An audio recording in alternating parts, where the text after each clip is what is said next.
One name that is certain to cause a certain amount of debate among Islander fans is Brock Nelson.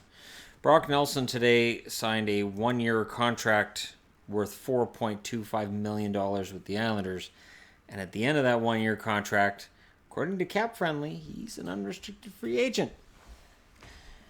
It's an interesting contract. It's a lot of money to give a guy, and yet I don't know. Like, is he a 20 goal scorer, 45 point player? Is he less than that? What are they expecting from him? For Lou Lamoriello, there's no risk to this, and yet you wonder on some level, are the Islanders in a position where now that Tavares is gone, are you looking at some of these other guys and seeing them as sort of from the other team? I know when Lou took over with the Leafs, and of course there was a whole Shannon plan, anybody who was on the Maple Leafs before they got there was kind of on borrowed time. There are very, very few players left from before Brendan Shanahan took over and the team changed direction. And it feels like the Islanders are doing that too. So maybe Brock Nelson's contract is where it is because of the fact that Nelson, he's potentially on his way out. Another interesting signing from today, and I don't have a whole lot to say with these. William Carrier signs a $725,000 a year contract with Vegas, which I believe is over 2 years. Logan O'Connor signs an entry-level contract with the Colorado Avalanche.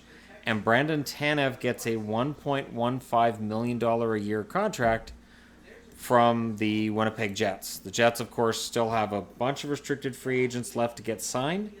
They have $12 million left to sign them. It's not that they're going to be up against the cap exactly this year. It's next year that we're going to start looking at the cap when it comes to the Winnipeg Jets and what they're able to keep together and what they're going to have to get rid of. But I'd be interested to know, if you're an Islanders fan, how do you feel about Brock Nelson coming back for 1 year at $4 million? Is he worth $4 million?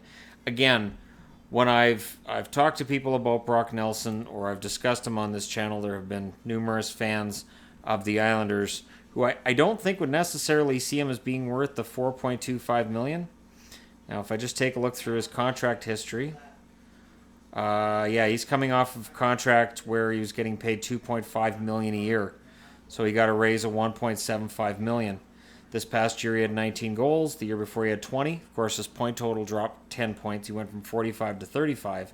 The season before he had 26 goals and 40 points. So he's about a 20 goal a year player, about a 35, 40 point player. What is he worth to you if you're an Islanders fan? And do you think that he's got signed now because he's going to get moved later? That's the key question.